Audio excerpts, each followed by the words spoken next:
नमस्कार, बहुत बहुत स्वागत है आपका डीडी न्यूज के इस खास कार्यक्रम इस वक्त में। मैं हूं निखिल सिंह और क्या है इस वक्त की बड़ी खबरें जिनके बारे में विस्तार से जानने समझने को लेकर आपके मन में जिज्ञासा है।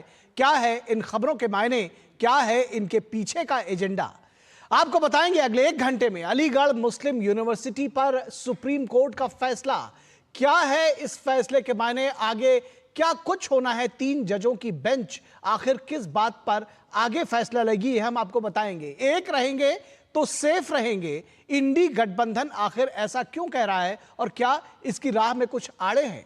होंगे कई अहम सवाल और जवाब, लेकिन सबसे पहले इस वक्त की हेडलाइंस।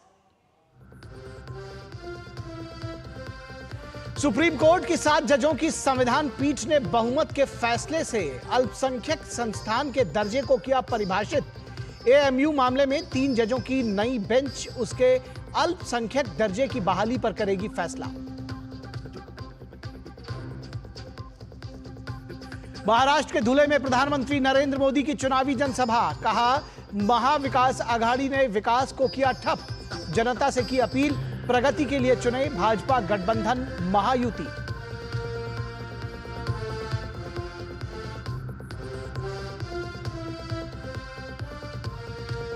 जम्मू कश्मीर विधानसभा में आर्टिकल 370 की वापसी वाले प्रस्ताव पर पक्ष विपक्ष के सदस्यों में तनातनी के बीच केंद्रीय गृह मंत्री का बड़ा बयान, कहा देश हित के लिए लिए गए फैसले कभी भी नहीं होंगे वापस।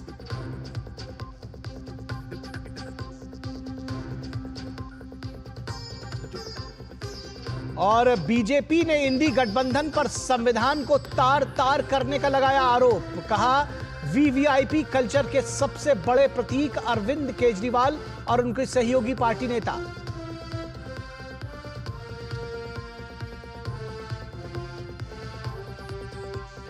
वोट बटोरने के लिए जारी है सियासी प्रहसन। दिल्ली में छठ पूजा के दौरान बिना व्रत पूजा किए हाथ में सूप लेकर फोटो खिंचाती दिखी दिल्ली की सीएम आतिशी मार्लेना, लोगों ने जताया कड़ा ऐतराज। वहीं हिमाचल प्रदेश में सीएम सुक्खू ने समोसे गायब होने पर सीआईडी को दिए थे जांच के आदेश। तो तमाम सारी अजब गजब खबरें भी हैं और तमाम खबरें ऐसी भी हैं जिनके सियासी मायने ढूंढने की जरूरत है। फिलहाल हम जो सबसे पहली खबर है हमारी, अलीगढ़ मुस्लिम विश्वविद्यालय पर फैसला आया है सुप्रीम कोर्ट की 7 जजों की संविधान पीठ ने बहुमत के फैसले से अल्पसंख्यक संस्थान के दर्जे को परिभाषित किया है। तो इस फैसले को बड़े विस्तार से समझने की जरूरत है कि दरअसल अदालत ने कहा क्या है। अलीगढ़ मुस्लिम यूनिवर्सिटी के मामले में सुप्रीम कोर्ट की 3 जजों की नई बेंच अब इस बात का फैसला करेगी कि क्या यूनिवर्सिटी का अल्पसंख्यक दर्जा बहाल होगा या नहीं। तो प्रधान न्यायाधीश डीवाई चंद्रचूड़ की अध्यक्षता में सर्वोच्च न्यायालय की संवैधानिक पीठ ने आज इस मामले में फैसला दिया। सुप्रीम कोर्ट ने 4 के मुकाबले 3 से 1967 के अजीज पाशा मामले में दिए गए उस फैसले को खारिज कर दिया जिसके आधार पर एएमयू को अल्पसंख्यक दर्जा देने से इनकार किया गया था। हालांकि कोर्ट ने इस फैसले में दिए गए निष्कर्षों के आधार पर एएमयू के अल्पसंख्यक दर्जे को नए सिरे से निर्धारित करने का काम 3 जजों की बेंच पर छोड़ दिया है।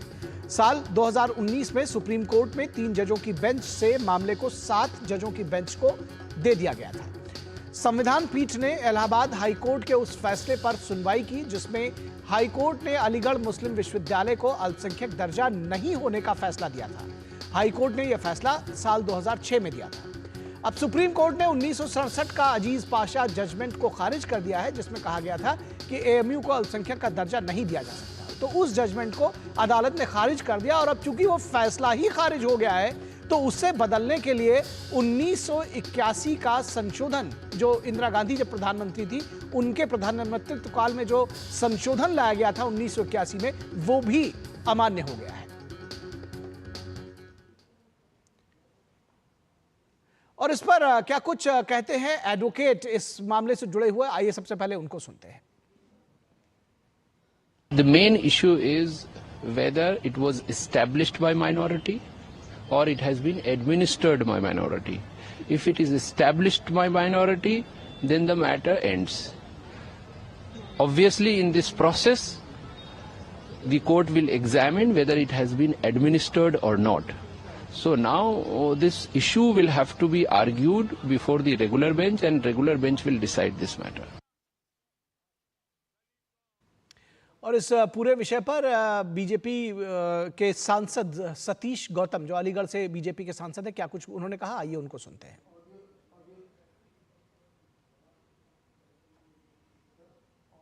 सुप्रीम कोर्ट में विचाराधीन है, उसमें तारीखें पड़ रही हैं। मैं भी कई बार लोकसभा में SC, ST, OBC बच्चों को आरक्षण मिले ये मुद्दा उठा चुका हूं, कम से कम 10 बार।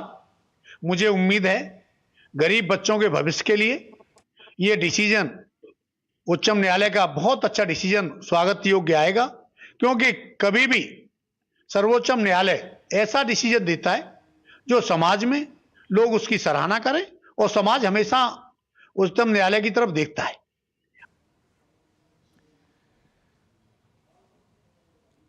और इस विषय पर क्या कुछ कहना है, तमाम सारे पॉलिटिकल रिएक्शंस दरअसल इसको लेकर के आ रहे हैं, लेकिन सीधे हम रुक करेंगे अपने संवाददाता विकास सारथी का, जिन्होंने इस पूरे मामले को कवर किया। हमारे सुप्रीम कोर्ट के रिपोर्टर हैं विकास सारथी, वो जुड़े हुए हैं। विकास, सबसे पहले तो इस मामले को थोड़ा समझाने की कोशिश करिए हमारे दर्शकों को, क्योंकि 7 जजों की पीठ का फैसला आया है कि 3 जजों की बेंच अब इस मामले पर आगे सुनवाई करेगी। थोड़ा सा एम्बिग्विटी है, मैं चाहूंगा कि इसको थोड़ा सरल शब्दों में हमारे दर्शकों को समझाएं। बिल्कुल निखिल, देखिए जब संविधान पीठ को ये मामला रेफर किया गया था तो कुछ इश्यूज फ्रेम किए गए थे, तो संविधान पीठ ने उन्हीं इश्यूज को, उन्हीं मुद्दों पर अपनी राय रखी है जो उनको रेफर किए गए थे। इसीलिए वो AMU का माइनॉरिटी स्टेटस क्या है इसके डिटेल में नहीं गए, इस पर उन्होंने अपनी कोई रूलिंग नहीं दी, क्योंकि उनके ये इसको आप कह सकते हैं कि जुडिशियल डिसिप्लिन की बात होती है कि जो चीज आपको दी गई है, जो रेफरेंस आपके पास भेजा गया है, आप उसी पर अपनी बात रखेंगे। हालांकि सैद्धांतिक तौर पर जो बातें कही गई हैं वो ज्यादातर AMU के ऊपर पूरी पड़ती हैं, वो उस पर खरी उतरती हैं। जो मुख्य रुकावटें हैं आप AMU के रास्ते में देखें वो ये थी कि जब अजीज पाशा के मामले में ये कहा गया था कि क्योंकि ये जो यूनिवर्सिटी बनी है वो 1920 में संसद में लाए गए कानून के जरिए बनी है, इसीलिए ये नहीं कहा जा सकता कि अब उस पर उसका जो माइनॉरिटी कैरेक्टर है वो बचा है। और दूसरी बात ये कि 1920 के बाद भी 1951 में इसके नियमों में बदलाव किया गया, उसके बाद भी जो रूल्स थे या पावर्स थी जो माइनॉरिटी कम्युनिटी की यूनिवर्सिटी को लेकर की थी वो लगातार डाइल्यूट हुई हैं। तो आज सुप्रीम कोर्ट ने ये कहा कि पहली बात कि जब ये यूनिवर्सिटी बनाई गई एक्ट के जरिए तो इसका माइनॉरिटी कैरेक्टर खत्म नहीं हो जाता अपने आप ऑटोमेटिकली। सबसे पहले हमें ये देखना होगा कि इसको स्थापित करने के पीछे क्या सोच थी, क्या उद्देश्य था, किसी भी माइनॉरिटी इंस्टीट्यूशन के लिए को एस्टैब्लिश करने के पीछे कौन लोग थे, उनकी मंशा क्या थी।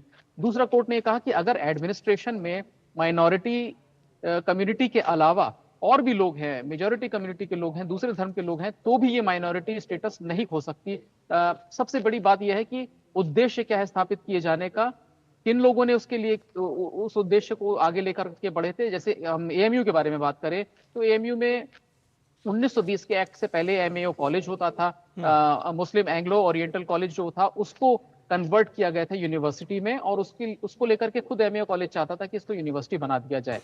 तो कोर्ट ने आज ये कहा है कि आपको केस टू केस ये देखना होगा, किसी माइनॉरिटी यूनिवर्सिटी को बनाने से पहले उसमें कौन लोग शामिल थे, उनकी मंशा क्या थी। मंशा एक बहुत महत्वपूर्ण हिस्सा है इसका, और इन्हीं सब सिद्धांतों को आज सुप्रीम कोर्ट ने रखा है। हालांकि 7 जजों में से 3 ने ये कहा कि ये सारी बातें ठीक नहीं है। उन्होंने अपनी जो राय थी वो चीफ जस्टिस और बाकी 3 जजेस, कुल 4 जजेस की राय से अलग रखी, और उन्होंने कहा कि जब एक बार एनैक्टमेंट किसी के जरिए किसी यूनिवर्सिटी को बनाया जाता है पार्लियामेंट के एक्ट द्वारा या स्टेट के लेजिस्लेचर एक्ट द्वारा, तो वो अपना कोई माइनॉरिटी स्टेटस आगे कंटिन्यू नहीं कर सकती। ये माइनॉरिटी व्यू है 3 जजेस का।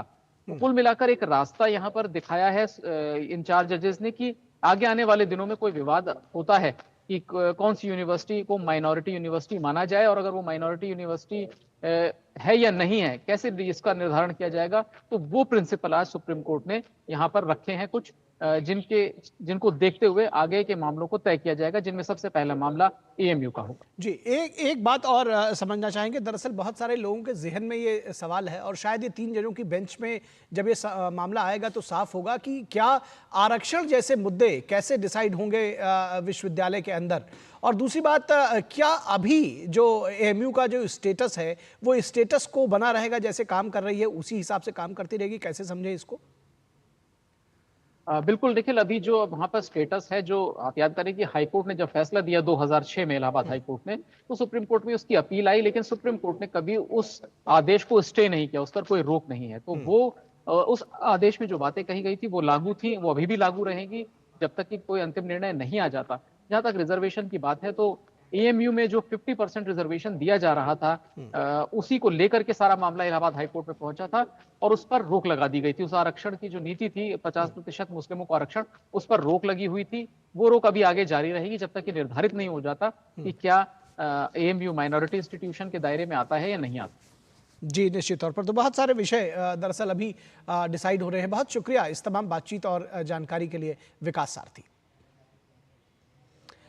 और बात करेंगे, एक रहेंगे तो सेफ रहेंगे, इससे इंडी गठबंधन में आखिर क्या तनाव उपजा है, इस पर बात करेंगे। लेकिन रुकेंगे एक छोटे से ब्रेक के लिए, कहीं मत जाइएगा, जल्द हाजिर होंगे। आपके घर के खाने में रेस्टोरेंट जैसा स्वाद ले आए MDH का शाही पनीर मसाला। पनीर को क्या मस्त बना डाला।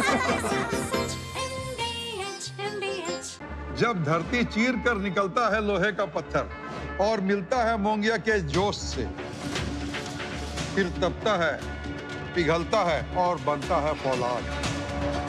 अब होता है सरिया सारी खूबियों के साथ। मोंगिया स्टील, मजबूत देश का मजबूत सरिया। अरे रे, सावधानी हटी तो जेब कटी। ना, मेरी ईमेल आईडी और मोबाइल नंबर है बैंक में रजिस्टर्ड। तो डिजिटल पेमेंट में धोखा हुआ कभी तो अलर्ट्स मिलेंगे तभी के तभी। पर पैसे तो गए। नहीं, पैसे नहीं गए। नहीं जो की लापरवाही तो नहीं करनी पड़ेगी भरपाई। और सुनिए, समय से जो की शिकायत मिलेंगे आपको रिफंड सही सलामत। अब यह कहता है कि जानकार बनिए, सतर्क रहिए। अब आया असली स्वाद। अब आया स्वाद। जब स्वाद के पड़े हो लाले तो MDH का चंकी चाट मसाला डालें। MDH का चंकी चाट मसाला। MDH। ब्रेक के बाद एक बार फिर आप सभी का स्वागत है। और महाराष्ट्र और झारखंड में चुनाव है और ऐसे में जो चुनावी तमाम बातें की जा रही, उस दौरान जो नारे दिए जा रहे हैं, उनका असर भी पक्ष और विपक्ष पर पड़ता है। फिलहाल जो नारा सबसे ज्यादा चल रहा है, जिसको कहें कि सिर चढ़कर बोल रहा है, एक रहेंगे तो सेफ रहेंगे, और इससे इंडी गठबंधन में कहीं ना कहीं खलबली है, ऐसा समझा जा रहा है। गठबंधन में तनाव है, बटेंगे तो कटेंगे, एक रहेंगे तो सेफ रहेंगे, देश में खासा चर्चित नारा बन गया है। उत्तर प्रदेश चुनाव में समाजवादी पार्टी रोज एक नए पोस्टर से इसकी काट में जवाब देती है। लखनऊ में आज नए पोस्टर में अखिलेश यादव के साथ राहुल गांधी का फोटो भी जुड़ गया। नारा दिया गया, न कभी बटेंगे न कभी कटेंगे, एक हैं और एक रहेंगे। दूसरे पोस्टर में लिखा गया कि गंगा जमुनी तहजीब को न तो बटने देंगे और न ही समाज की एकता को कटने देंगे। मानो योगी आदित्यनाथ का एक नारा कई लोगों को स्लोगन ढूंढने पर मजबूर कर दिया। कई लोग स्लोगन ढूंढने में इसकी काट में लगे हुए हैं। इंडी गठबंधन में बड़ी तकरार के बीच अखिलेश यादव ने उत्तर प्रदेश के उपचुनाव में कांग्रेस को भी 2 सीट से ज्यादा देने से मना किया, तो पार्टी ने चुनाव लड़ना उचित नहीं समझा। यानी कांग्रेस ने कहा हम चुनाव ही नहीं लड़ेंगे। तब अखिलेश यादव ने कहा था कि सपा के सिंबल पर भी सभी प्रत्याशी लड़ेंगे। और अब समाजवादी पार्टी के नेता जो है वो सभी 9 सीटों पर लड़ रहे हैं दरअसल प्रत्याशी। और अब सपा राहुल गांधी का फोटो लगाकर कांग्रेस का साथ दिखाना चाहती है। लेकिन जनता सब जानती है, मीठा मीठा गप, कड़वा कड़वा थू। तो क्या ये जुड़ाव सिर्फ दिल्ली तक ही है? ये बड़ा सवाल है। दिल्ली के में ये जो सियासत है उसका जो रंग है पूरे देश में फैला हुआ। और केरल के मुख्यमंत्री और CPM नेता P. विजयन ने कांग्रेस नेता और वायनाड लोकसभा सीट से उम्मीदवार प्रियंका गांधी पर बड़ा आरोप लगाया है। विजयन का दावा है कि प्रियंका गांधी जमाते इस्लामी के समर्थन से वायनाड में चुनाव लड़ रही हैं। कांग्रेस पार्टी के सेकुलर सियासत की धज्जियां उड़ाते हुए विजयन ने एक प्रतिबंधित संगठन PFI और अन्य सदस्यों की मदद लेने का आरोप लगाया है। क्या जमाते इस्लामी की विचारधारा कांग्रेस की विचारधारा है? ये सवाल उठता है। जमात जैसे संगठन देश के लोकतांत्रिक मूल्यों पर विश्वास नहीं करते। यह अलग बात है कि मुस्लिम तुष्टीकरण के नाम पर लेफ्ट पार्टियां और कांग्रेस में कंपटीशन बना रहता है, लेकिन मुस्लिम लीग के विरोध के कारण लेफ्ट पार्टियों से मुस्लिमों की दूरी बढ़ी है। परसेप्शन की सियासत में फंसा इंडिया गठबंधन कांग्रेस पार्टी से प्रतिस्पर्धा भी रखती है, लेकिन एकता का दिखावा भी जरूरी है और एकता भी दिखाना चाहते हैं। पीएम मोदी ने कहा कि एक रहोगे तो सेफ रहोगे। ये एकता देश के विकास में सहायक हो सकती है। एकता में शक्ति है, यह सब जानते हैं, लेकिन बांटने से सत्ता मिलती है, ये कुछ दलों ने अपना कॉपीराइट बना लिया है। और प्रधानमंत्री नरेंद्र मोदी ने आज महाराष्ट्र चुनाव प्रचार में एकजुट होने का एक बार फिर से आह्वान किया। मैं कहता हूं, एक है तो सेफ है, एक है तो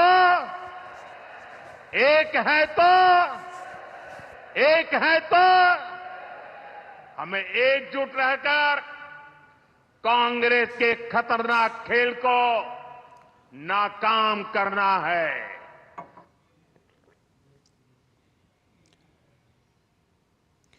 और केरल के मुख्यमंत्री पिनराई विजयन ने वायनाड लोकसभा सीट से चुनाव लड़ रही कांग्रेस प्रत्याशी प्रियंका गांधी वाड्रा पर बड़ा आरोप लगाया। जैसा कि हमने बताया, तो ये खबर भी काफ़ी बड़ी हो जाती है और उन्होंने कहा कि प्रियंका वाड्रा जमाते इस्लामी के समर्थन से वायनाड में चुनाव लड़ रही है। एक बड़ा आरोप है और इस पर भी समझने की ज़रूरत है कि दरअसल क्या कुछ है पूरा मामला। और राजीव चंद्रशेखर बीजेपी के नेता क्या कुछ कह रहे हैं, वो आइए सुनते हैं। How else can somebody like Priyanka Gandhi, who has not done any work in her life, who does not know Malayalam and who's an outsider completely from Wayanad, she does not even know what the problems of the people of Wayanad are. Pinarayi Vijayan's problem today is that he is afraid that that community and that vote bank is no longer going to support him. Pinarayi Vijayan is the Home Minister of Kerala who silently allowed Hamas to come and try and radicalize the youth of Kerala in a desperate effort to get Muslim votes. These two partners of India Alliance are finding that they are both fighting for the same vote. Nobody else wants to vote for them, and that is why they are at each other's necks.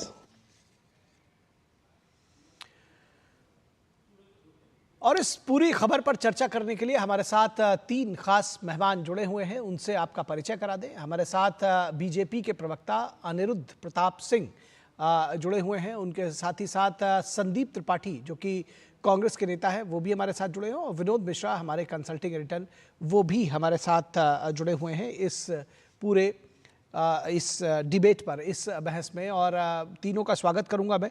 Vinod Mishra ji, आपके साथ शुरू करना चाहें तो मैं ये समझना चाहूँगा कि किस तरह की ये दरअसल सियासत है। क्या एक रहेंगे तो सेफ रहेंगे? इसका रिएक्शन इस में खलबली कुछ ज़्यादा है क्या विपक्ष में, आपको ऐसा दिखाई पड़ता है? और जो एक आरोप लगातार पी विजयन ने लगाए हैं, और वो इससे पहले भी इस बात को कहते रहे हैं, ये आरोप काफ़ी गंभीर है जो प्रियंका गांधी के ऊपर उन्होंने कांग्रेस पार्टी पर आरोप लगाया कि जमाते इस्लामी के साथ मिलकर चुनाव लड़ रहे हैं वो। निखिल, इन दिनों जो आप देख रहे हैं कि पूरे देश में एक तरह से लोगों के चर्चा और जुबान पे है, बटेंगे तो कटेंगे, एक रहेंगे तो सेफ रहेंगे। और सच में आपने कहा भी था पिछले दिनों कि ये नारा जो है काफ़ी दिनों के बाद लोगों के जुबान पे चढ़ा है। इम्पॉर्टेंट ये है कि ये नारा तो लोगों के जुबान पे है, लेकिन कई नेताओं ने इसे दिल पे ले लिया है। अब अखिलेश यादव की परेशानी जो भी हो, लेकिन क्या सबसे ज़्यादा अगर इस नारे ने किसी नेता के दिमाग में चढ़ा है तो वो पीडीए का जो नारा देते हैं, तो अखिलेश यादव को इससे परेशानी हो रही है। रोज़ एक नया कॉपीराइट आता है और एक नया पंपलेट लखनऊ और आसपास के इलाकों में लगता है।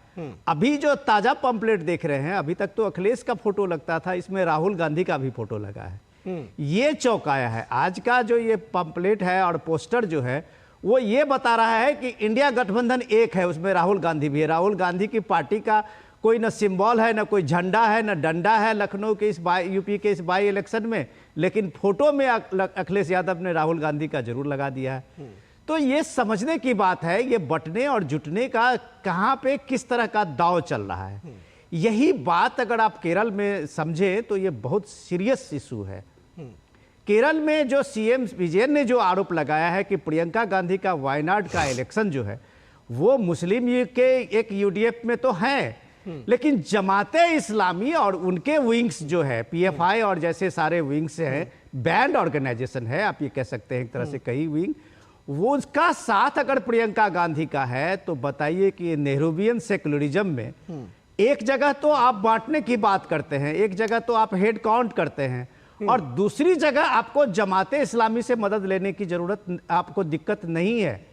ये कौन सा इस देश का लोकतंत्र है और ये कौन सा इस देश का सेकुलरिज्म है जहां जमाते इस्लामी और मुस्लिम लीग का साथ उसको सेकुलरिज्म पे कोई धब्बा नहीं देता, लेकिन अगर आपको कहीं चार भगवा झंडा लग जाए तो उस पे आप सवालिया निशान लगाते हैं। ये जो हिपोक्रेसी है, इस हिपोक्रेसी में आप केरल में आप देख सकते हैं अभी प्रियंका गांधी के वायनाड के इलेक्शन में।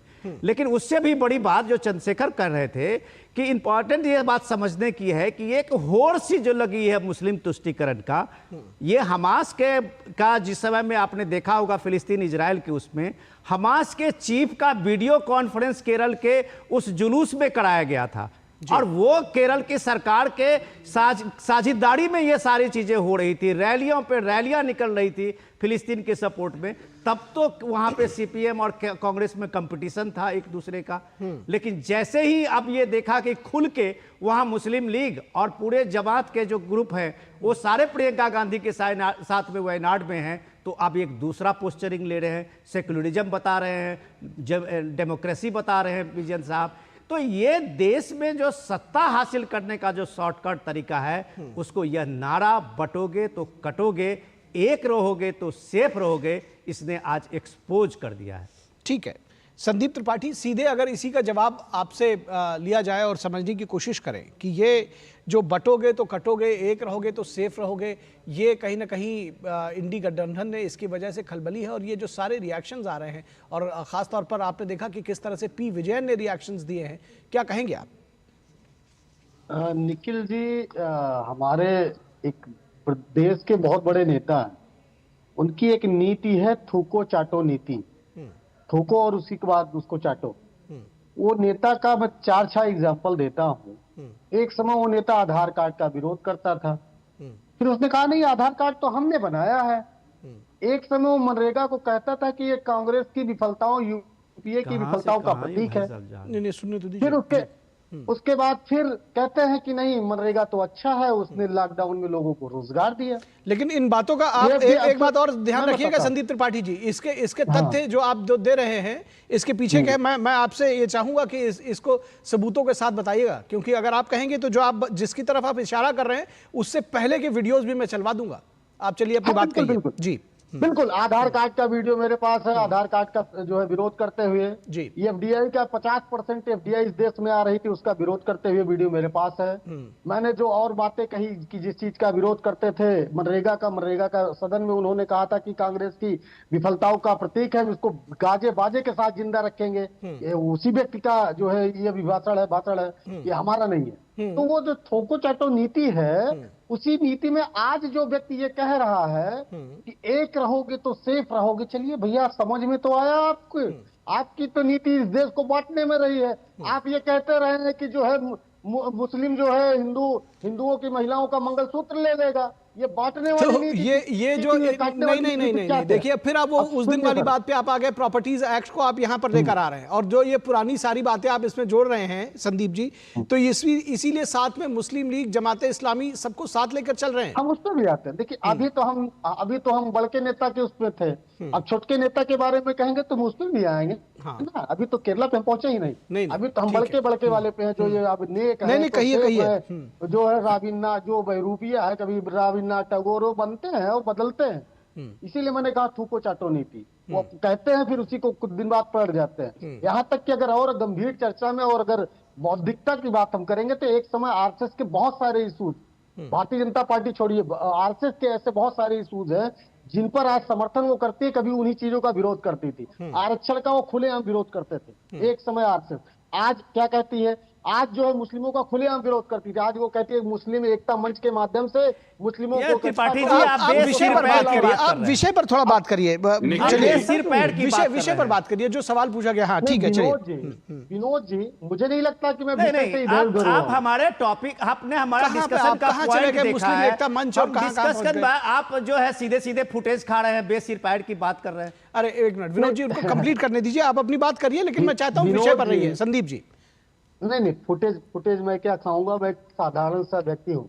फुटेज तो बड़े आदमी जिनके अडानी और अंबानी से संबंध होंगे वो खाएंगे, हम तो एक साधारण सा व्यक्ति हूँ, फुटेज नहीं खा रहा हूँ। मैं सिर्फ इतना कह रहा हूँ कि एक व्यक्ति इस देश में ऐसे हैं जो कि कहते कुछ है, बाद में करते कुछ है। देखिए, इस देश में पसमानदा सम्मेलन किसने किया बताने की जरूरत नहीं है, हमने तो नहीं किया, भारतीय जनता पार्टी ने किया। पसमानदा सम्मेलन कह लीजिए, मुस्लिम सम्मेलन कह लीजिए, आप एक तरफ अगर उस नीति से अगर इस नीति तक आए हैं तो हम तो आपका स्वागत करेंगे कि आज आपको कहना पड़ रहा है। आप हमारे भारत जोड़ो से इतने प्रभावित हुए कि उस नारे को बदल के आज आपको कहना पड़ रहा है कि आप एक रहोगे तो नेक रहोगे। ठीक है, आप यही कह रहे हैं। चलिए हम अनिरुद्ध सिंह से इसका जवाब ले लेते हैं। अनिरुद्ध सिंह ये कह रहे हैं कि भारत जोड़ो से प्रभावित हैं और जो कहते हैं, वादे जो करते हैं उससे बार बार पलट जाते हैं। आपने इनकी सारी बात सुनी और कह रहे हैं कि उसी से पीड़ित है, इसीलिए दरअसल ये बात आपने कही है कि एक रहोगे तो सेफ रहोगे।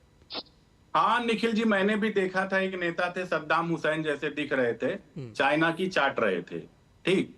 तो उन्हीं के नेता के कुछ लोग हैं जो कि जमात इस्लाम से उसमें फंडिंग लेते हैं, पीएफआई से फंडिंग लेते हैं, जाकिर नाइक को शांति का मसीहा बताएंगे, हाफिज को साहिब बताएंगे, इसरत को बेटी बताएंगे, वही नेता है। क्योंकि अब उनकी शकल पे क्या जाया जाए, उनकी शकल तो ऐसे ही है, क्योंकि उनके विचारधारा वही है, चाइना की चाटने की, पाकिस्तान के उस पीछे पीछे दौड़ने की, क्योंकि खुद में तो उनमें दम है नहीं। उनमें जब उनमें जब कोई दम रहता नहीं है तो वो फालतू की बातें करते रहते हैं। देखिए, बात सबसे बड़ी समस्या क्या है कि कांग्रेस के साथ सबसे बड़ी दिक्कत क्या है कि इनके आपस में सिर्फ उटौवल है।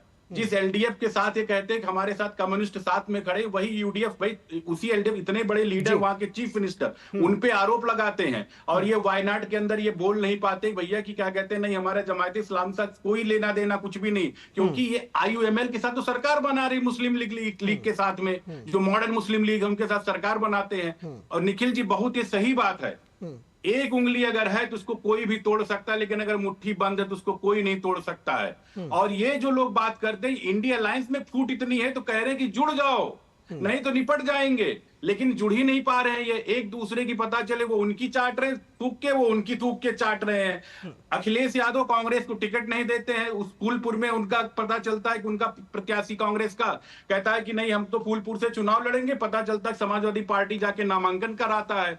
फिर उसके बाद में अखिलेश यादव कहते हैं कि यहाँ पे समाजवादी पार्टी को महाराष्ट्र में अगर 25 से कम सीट दिए तो हम भैया कहे 5 से कम दिए तो हम तो चुनाव लड़ेंगे। उसके बाद में आते हैं कांग्रेस कहती नहीं हम तो हरियाणा में एक भी सीट नहीं देंगे। तो थूक चाट कौन रहा है ये तो सबको पता चल रहा है। दूसरी बात ये है, ये तो बिल्कुल सही मैसेज है, अगर बटेंगे तो कटेंगे। यूनिटी में आप किसी से पूछिए, किसी छोटे बच्चे से पूछिए एक उंगली होती है और उसको कोई भी तोड़ सकता है, लेकिन मुट्ठी को कोई तोड़ सकता है क्या? देश की सशक्त जी संदीप त्रिपाठी जी, एक सवाल ये तो जरूर बनता है कि आप लगातार आरोप लगा रहे हैं बीजेपी के ऊपर। आप ठीक है, कांग्रेस का पक्ष आप रख रहे हैं तो बीजेपी के ऊपर आरोप लगाना लाजमी है, लेकिन ये जो पिनराई विजयन कह रहे हैं उससे बिल्कुल आहत नहीं है आप? तो देखिए, वो चुनाव हमारे खिलाफ लड़ रहे हैं और जाहिर सी बात है कि वो अपनी कैंपेनिंग, वो आपके तो साथी भी हैं। मैं ठीक है, चुनाव लड़ रहे हैं, लेकिन कहीं आपके साथी हैं, कहीं आपके अगेंस्ट में हैं, कहीं गाल फुला रहे हैं, कहीं साथ खड़े हैं। नहीं, देखिए, भारतीय राजनीति की सच्चाई है निखिल जी, बहुत सारी पार्टियां जो है एनडी गठबंधन में है। अभी आप बीजेपी को कह रहे थे कि कह के पलट जाते हैं, अब ये आप कह रहे हैं भारतीय राजनीति की सच्चाई है। नहीं, मैं कहना क्या चाहता हूँ, पहले सच्चाई तो आ जाने दीजिए। मैं कहना क्या चाहता हूँ, मैं कहना ये चाहता हूँ कि भारतीय राजनीति की ये सच्चाई है कि बहुत सारे ऐसे दल हैं जो कि प्रदेश में गठबंधन में रहते हैं, बाहर जाकर अलग अलग चुनाव लड़ते हैं। जेडीयू का बिहार में इनसे गठबंधन है, बहुत सारे राज्यों में वो अलग अलग चुनाव लड़ता है। अभी तो वो जो है जाकर जम्मू कश्मीर में भी चुनाव लड़े थे, तो वहां पर एक दूसरे के खिलाफ बोल रहे थे। तो ये इसका मतलब ये नहीं हो गया कि जो है हमारी आइडियोलॉजिकल, लेकिन जो आरोप लगाया है वो थोड़ा गंभीर किस्म के हैं। जो आरोप लगाया है, एक दूसरे के खिलाफ बोलना, वोट मांगना, वो दूसरी बात है, लेकिन जो आरोप लगाए हैं शायद उससे आप भी आहत होंगे।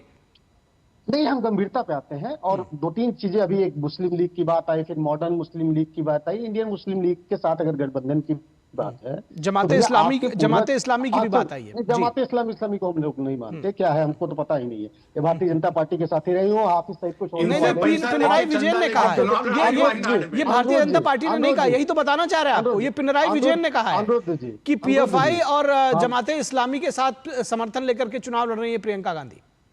हम पीएफआई सिमी सब पर जवाब देंगे, लेकिन अनुरोध है कि अनुरोध जी से बता दीजिए कि हम अगर डिस्टर्ब करेंगे तो हम भी डिस्टर्ब करेंगे, उससे डिबेट का अर्थ नहीं निकलता। नहीं, कोई नहीं बोल रहा बीच में आपके, आप जवाब दीजिए। हाँ, देखिए अभी अनिरुद्ध भाई ने कहा कि हम चीन की चाट रहे थे। मोदी जी देश के एक ऐसे मुख्यमंत्री थे जो मुख्यमंत्री रहते हुए 4 बार चाइना की चाटने गए थे और 16 बार अपने प्रधानमंत्री काल में मिल चुके हैं। वो चाट रहे थे कि पोंछ रहे थे। देखिए, आप हमारी डिबेट को डिरेल मत करिए। विदेश दौरे पर जाना, अगर आप उसको चाटना कहते हैं तो यह आपकी समझ होगी। दूसरी बात, रात के अंधेरे में चाइनीज एम्बेसी में मिलना, इसको अगर चाटना, और जो भी आप लोग जो शब्द का इस्तेमाल कर रहे हैं, मैं कम से कम चाहता हूं कि इस तरह की शब्दावली का इस्तेमाल ना करें। एक बात दोनों पक्षों से कह रहा हूं, दोनों लोगों से कह रहा हूं, एक बात। दूसरी बात, डिबेट को इतना नीचे मत गिराइए।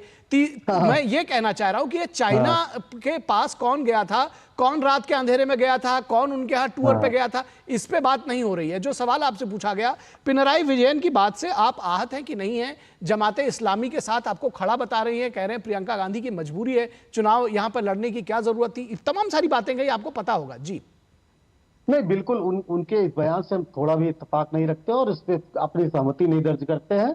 हम बिल्कुल, हम वहां पर जो भी साथी हैं हमारे, आप उसको जानते, इस्लामी, पीएफआई, क्या नाम देते हैं वो आपकी मर्जी है, और वो जरूरत पड़ती है तो आपके साथ रहते हैं। तब वो जो है, अगर भारतीय जनता पार्टी के साथ में रहते हैं, अब भारतीय जनता पार्टी का साथ तो अब अजीब है। पिनराई विजयन कह रहे हैं वो प्रियंका गांधी के साथ, कांग्रेस के साथ खड़े, आप कह रहे हैं कि वो बीजेपी के साथ खड़े। बीजेपी का तो कोई सवाल ही नहीं आ रहा है। आप कहां सी बात कहां पकड़ कर लाए हैं? सर हमने ये कहा कि कोई भी कहता है, हमने भाजपा की, सिर्फ विजयन जी की बात नहीं कर रहा हूं, हम ये कह रहे हैं कि कोई भी कह रहा है तो उसको अपना इतिहास, भूगोल खदालना चाहिए। कि अब कोई अगर ये कहे तो श्यामा प्रसाद मुखर्जी जी मुस्लिम लीग के साथ उप प्रधानमंत्री बने थे, तो उनको याद कर लेना चाहिए, भाई आपके पितामह रहे हैं। तो आप अगर आज सवाल खड़ा कर रहे हो तो तब तो जो जिसने देश का बंटवारा किया मुस्लिम लीग ने, उसके साथ तो आपके पूर्वज जो है, आपके पितामह प्रधानमंत्री, उप प्रधानमंत्री रहे हैं। तो ये बात तो आपको, ये सारी बातें आपको पिनराई विजयन को बतानी चाहिए।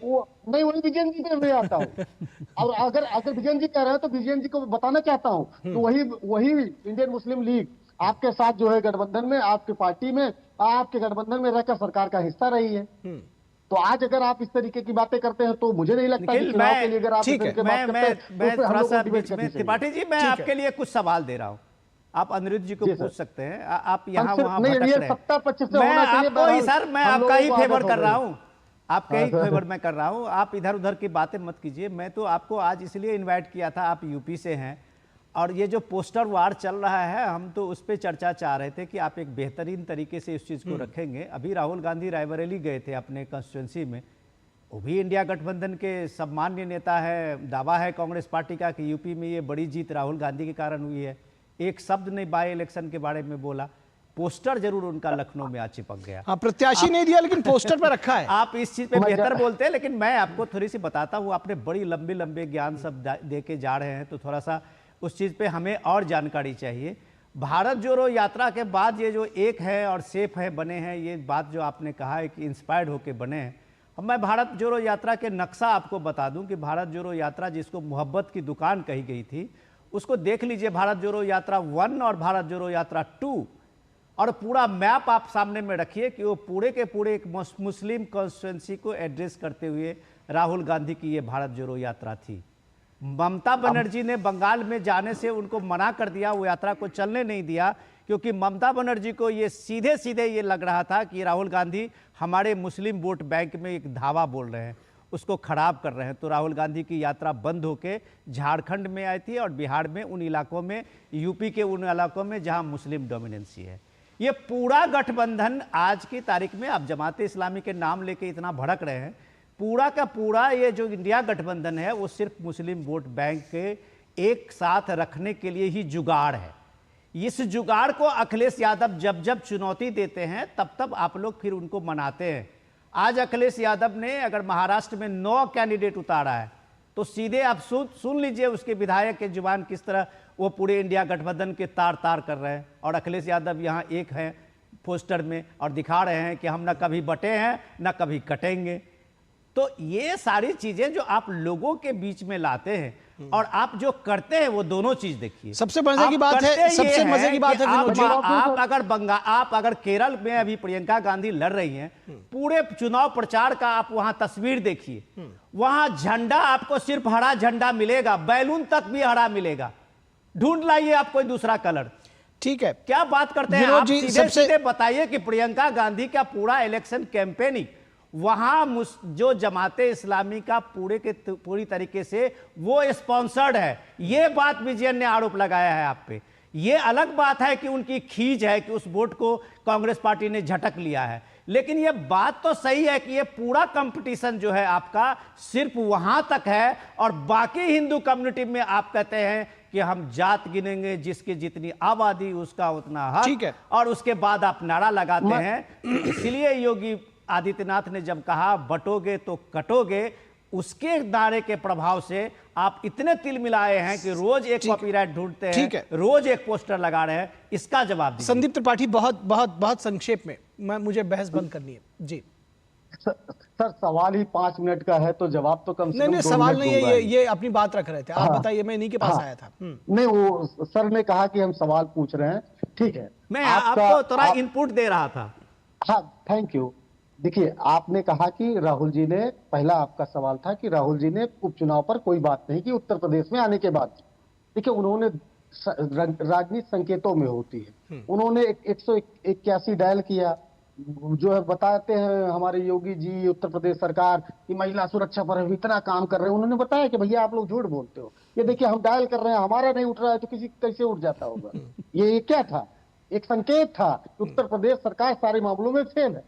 वो एक मैसेज दे के चले गए, जो उनको करना था। यही राजनीति होती है, यही मैसेजिंग होती है, पहली चीज। दूसरी बात, आपने कहा कि आप पोस्टर में हैं, सीटों में नहीं। बिल्कुल, हमको गठबंधन में सीटें नहीं मिली, बात को मैं स्वीकार करता हूं। हमारे कार्यकर्ताओं की अपेक्षा थी कि बिल्कुल हमें सीट मिलनी चाहिए।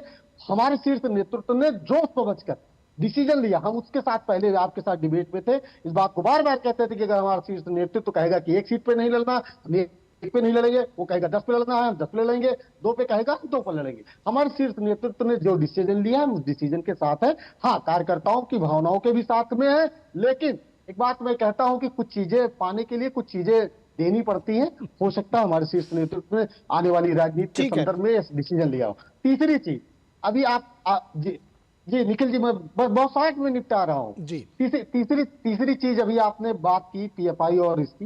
देखिए सर, चीनी पे बैन हमने किया था।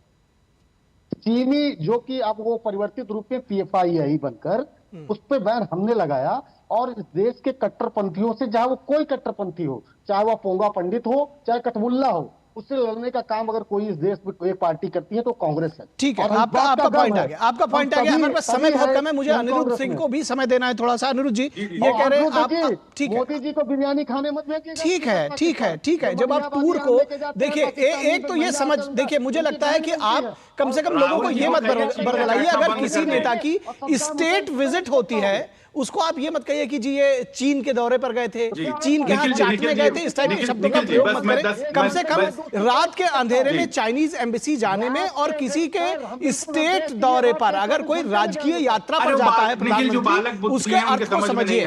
मैं अनिरुद्ध जी के पास जाऊंगा। अनिरुद्ध जी, किस तरह से परिभाषित करेंगे इन चीजों को? ठीक है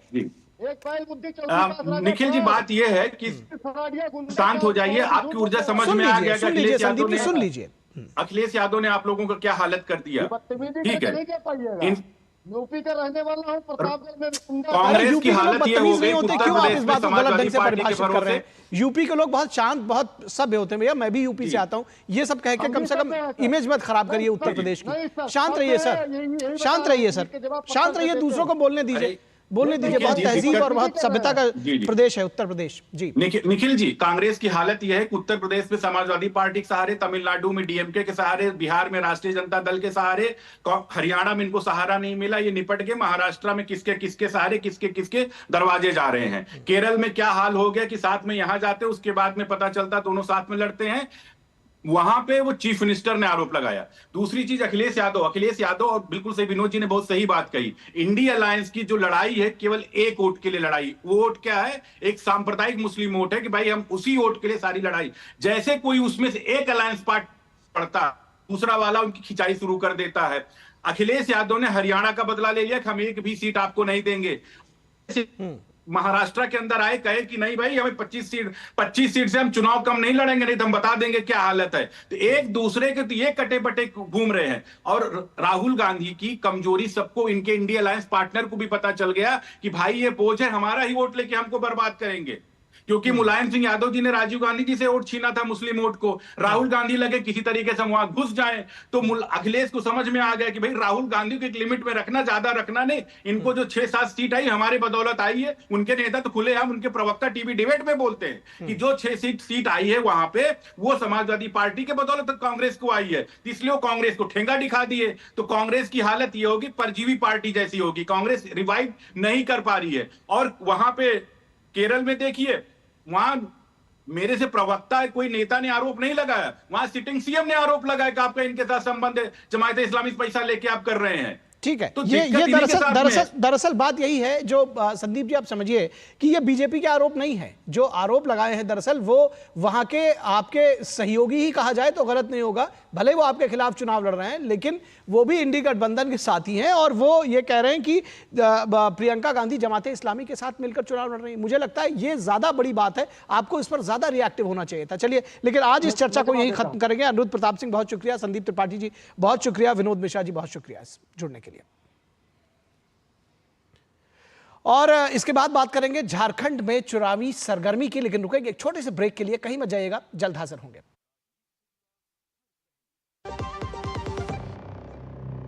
MDH का किचन किंग किचन में हो तो हम सब कुछ बना सकते हैं। बैंगन का भरता, आलू गोभी, भिंडी मसाला और भी बहुत कुछ। MDH मेरी पसंद, मेरी पसंद, मेरी पसंद, मेरी पसंद, हमारी पसंद, हम सबकी पसंद। मजबूत देश का मजबूत सरिया हो गया स्टील। डॉक्टर दादू, ये प्रीमियम क्या होता है? बेटा प्रीमियम मतलब समझ लो पेट्रोल। जब तक कार में पेट्रोल है तब तक कार चलेगी, पेट्रोल खत्म कार स्टॉप। पर पापा इस बार पेट्रोल खत्म होने पर भी कार चलती रहेगी। वो कैसे? LIC के जीवन लाभ में प्रीमियम पेमेंट हो जाए स्टॉप, पर पॉलिसी के फायदे चलते रहते हैं। मतलब अब लाइफ की गाड़ी चलेगी नॉन स्टॉप। LIC हर पल आपके साथ। राजा आओ आओ आओ, ये देखो मैसेज। कहते हैं वीडियो लाइक करके 500 रुपया रोज कमाओ। बस पहले थोड़ा पैसा दे के ललचाएंगे, फिर बोलेंगे कि और कमाना है तो पैसा भरो। हम दिन भर चूना लगाते हैं और ये लोग हम ही को चूना लगाने चले हैं। पान वाला हूँ, मूर्ख नहीं हूँ। याद रहे, UPI कहता है कि अगर कोई आसान कमाई का लालच दे तो कहो मैं मूर्ख नहीं हूँ।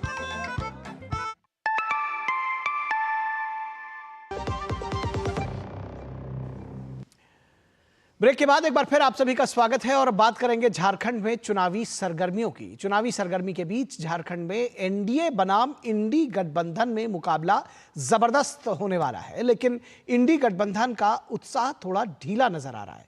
ऐसा इसलिए कह रहे हैं क्योंकि कांग्रेस नेता वोटिंग से एक हफ्ते पहले चुनावी रैली में दस्तक दे रहे हैं। मैं राहुल गांधी की बात कर रहा हूं। गठबंधन के अन्य स्टार प्रचारक गायब हैं। तो क्या यह चुनाव JMM और बीजेपी के बीच होने वाला है? बीजेपी अपने स्टार प्रचारकों के साथ राज्य के कोने कोने में अपनी मौजूदगी दर्ज करा रही है। खुद प्रधानमंत्री नरेंद्र मोदी धुआंधार चुनाव प्रचार में जुटे हुए हैं। केंद्रीय मंत्रियों में अमित शाह और राजनाथ सिंह, शिवराज चौहान सहित तमाम नेता लोगों के बीच पहुंच रहे हैं। तमाम केंद्रीय मंत्री अगर कहा जाए तो राज्य में कैंप किए हुए हैं। सीएम योगी आदित्यनाथ और हेमंत बिस्वा शर्मा और अन्य बीजेपी मुख्यमंत्री धुआंधार प्रचार कर रहे हैं। उधर इंडी गठबंधन में प्रचार का जिम्मा अकेले हेमंत सोरेन के कंधे पर है, तो यह समझने की जरूरत है। तो क्या कांग्रेस पार्टी आधे मन से, आधे अधूरे तरीके से यह चुनाव लड़ रही है? अकेले हेमंत सोरेन और कल्पना सोरेन ने 40 से ज्यादा रैलियां की हैं। खुद हेमंत सोरेन कांग्रेस उम्मीदवारों के लिए प्रचार कर रहे हैं और उनके आला लीडर गायब हैं। आज पहली रैली हो रही है राहुल गांधी की। जानकार मानते हैं कि हरियाणा चुनाव में हतोत्साहित कांग्रेस ने झारखंड चुनाव के लिए कोई ठोस रणनीति नहीं बनाई है।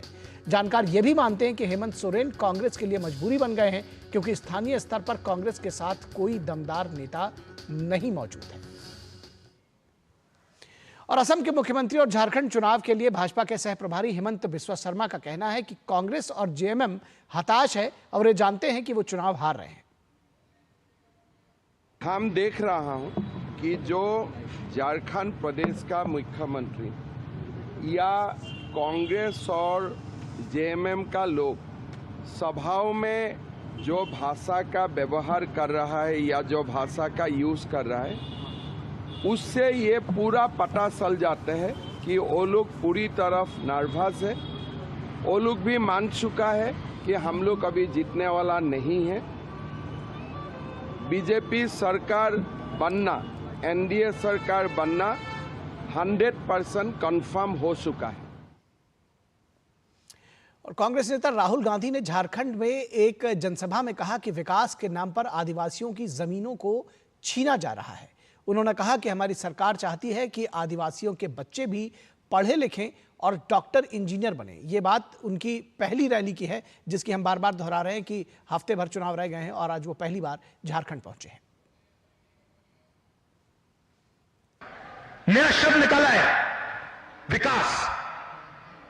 विकास का मतलब जहां भी आदिवासियों की जमीनें उठा के ले जाओ, यह है इनका विकास। और हम चाहते हैं कि अगर आपकी जमीन जाए तो आपसे पूछ कर जाए, और अगर आपने अपनी जमीन दी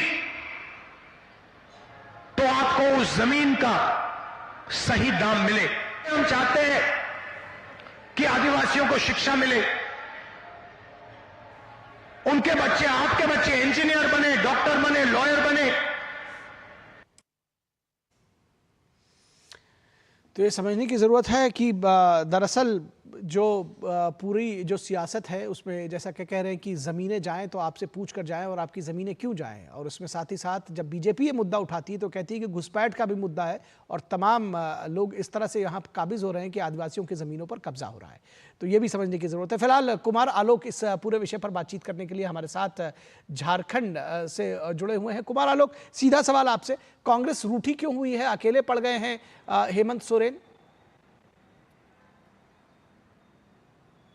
नहीं, आपने बिल्कुल सही प्रश्न उठाया कि कांग्रेस अभी तक सोई हुई थी और आज से राहुल गांधी ने अपने मोर्चा संभाला है। अगर आप देखें कि विगत के नामांकन वापस लेने की तारीख के बाद कांग्रेस का कोई भी बड़ा, मल्लिकार्जुन खड़गे परसों आए थे, वहाँ उन्होंने कांके और राष्ट्रीय मनोरंजन सभाओं को संबोधित जरूर किया था। लेकिन अगर हम राहुल गांधी की बात करें तो राहुल गांधी आज आए हैं और आज 7 है और 7 के बाद 11, यानी 4 दिन के बाद 11 तारीख की शाम के बाद प्रचार खत्म हो जाएगा। पहले चरण के जो चुनाव हैं उसके लिए प्रचार खत्म हो जाएगा।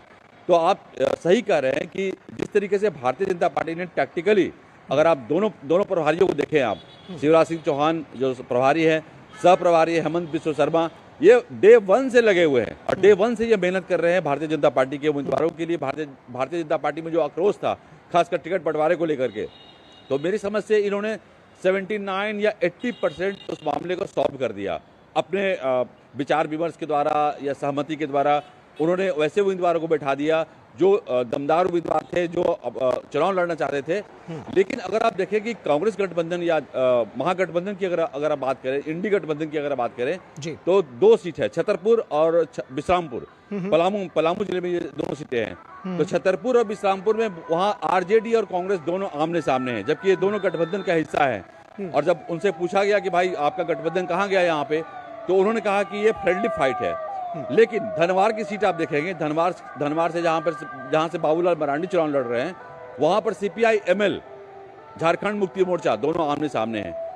लेकिन आप देखेंगे कि जो बीजेपी का जो गठबंधन है, एनडीए का गठबंधन है, वहां पर कोई अधिकृत प्रत्याशी यानी कि आजसू है, चाहे जदयू है, चाहे बीजेपी है, कोई किसी के आमने सामने नहीं है। हाँ, निर्दलीय प्रत्याशी के रूप में भारतीय जनता पार्टी के भी बागी प्रत्याशी यहाँ पर चुनाव लड़ रहे हैं। अगर मैं जमशेदपुर वेस्ट की बात करूं यहाँ पर शिवशंकर सिंह बहुत बड़े नेता हैं और उनको मनाने में भारतीय जनता पार्टी विफल रही और वो बागी होकर चुनाव लड़ रहे हैं। तो हो सकता है कि वो भारतीय जनता पार्टी को नुकसान पहुंचा सकते हैं, लेकिन ऐसे कई उम्मीदवार हैं जो झारखंड मुक्ति मोर्चा के बागी हैं। झारखंड मुक्ति मोर्चा के बिल्कुल बागियों की एक समस्या है जो शायद दोनों ही पक्षों में हो, लेकिन ये एक देखने की बात होगी कि कांग्रेस आखिर क्यों इस तरह की रणनीति उसने अपनाई है कि पूरे दमखम के साथ नहीं उतर रही है और हेमंत सोरेन और कल्पना सोरेन शायद अकेले पड़ गए। बहुत शुक्रिया कुमार आलोक, हमारे पास समय आपसे बात करने का आज बस इतना ही है। फिलहाल आपकी और जो रिपोर्ट्स हैं हम अगली बुलेटिन्स में लेते रहेंगे। बहुत शुक्रिया। और अब बात करेंगे सियासी ड्रामे की इम्तहां, आखिर राजनीतिक प्रहसन की इम्तहां होती है वो देखने को मिल रही है। देश दुनिया में छठ पूजा का त्यौहार आज उगते सूर्य को अर्घ्य देने के साथ संपन्न हो गया, लेकिन सियासतदानों के लिए लोक आस्था का यह पर्व वोट बटोरने का जरिया साबित हुआ। मान्यता है कि व्रती महिलाएं हाथ में सूप लेकर भगवान भास्कर का पूजन अर्चन करती हैं, लेकिन दिल्ली में मुख्यमंत्री आतिशी मार्लेना ने इस मौके पर जुटी भारी भीड़ को देखते हुए बिना व्रत पूजा किए ही हाथ में सूप लेकर वो खड़ी हो गई। यह ध्यान रखना महत्वपूर्ण है कि सूप को आरती थाली या दिवाली पटाखे की तरह हर कोई हाथ में नहीं उठा सकता है। छठ पूजा के दौरान सूप लेने से पहले अनुष्ठानों और उपवासों का एक लंबा, कठिन, सख्त और पवित्र विधान होता है, एक सिस्टम होता है इस छठ पूजा का। इसलिए लोग अर्घ्य देते हैं और व्रतियों की सहायता करते हैं, लेकिन कठोर व्रत और अनुष्ठानों का पालन करने वाले व्रतियों को छोड़कर पूजा नहीं कर सकते हैं लोग। लेकिन सियासत जो न करा दे। फोटो सेशन के लिए सूप उठाकर आतिशी ने सदियों पुरानी परंपराओं और भक्ति को दरकिनार कर दिया। अब छठ पूजा करने वाले तमाम भक्तों ने इस पर ऐतराज जताया है। लोगों का मानना है कि छठ पूजा राजनीतिक स्कोर करने की जगह नहीं है। वहीं हिमाचल प्रदेश में एक अजब गजब मामला सामने आया है। सीएम सुखविंदर सिंह सुक्खू ने भी सीआईडी मुख्यालय में एक आयोजन में वो भाग लेने के लिए गए थे। अक्टूबर महीने की बात है। इसके लिए शिमला के एक विख्यात होटल से स्नैक्स के लिए समोसे मंगवाए गए थे। चीफ मिनिस्टर साहब आए थे। ये समोसे सीएम तक नहीं पहुंचे और चूक से सुरक्षा कर्मियों ने खा लिए, उनको सर्व कर दिए गए। अब वीवीआईपी प्रोटोकॉल में गड़बड़ी हो गई और इस प्रोटोकॉल में गड़बड़ी की सीबीआई जांच हुई और बाकायदा रिपोर्ट भी तैयार की गई। ये रिपोर्ट सार्वजनिक होकर वायरल हो गई। अब बीजेपी समेत तमाम लोग ये सवाल उठा रहे हैं कि जिस राज्य के सीएम को लोगों की समस्याओं से ज्यादा अपने समोसे की फिक्र हो, उसका क्या होगा। भाजपा का कहना है कि सरकार को विकास और जनता की चिंता नहीं है, बल्कि सीएम के समोसे की फिक्र है। तो जयराम रमेश क्या कुछ कहते हैं इस पूरे विषय पर? आइए आप माफ कीजिएगा, जयराम ठाकुर क्या कुछ कह रहे हैं इस पर, बीजेपी के नेता।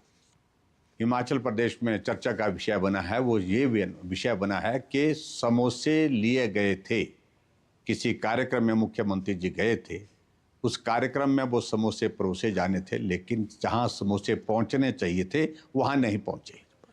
समोसे बीच में ही गुम हो गए और ऐसा लगा शायद मुख्यमंत्री को और हिमाचल प्रदेश सरकार को इस सारे विषय पर ये बड़ा गंभीर विषय है और इस पर जांच होनी चाहिए।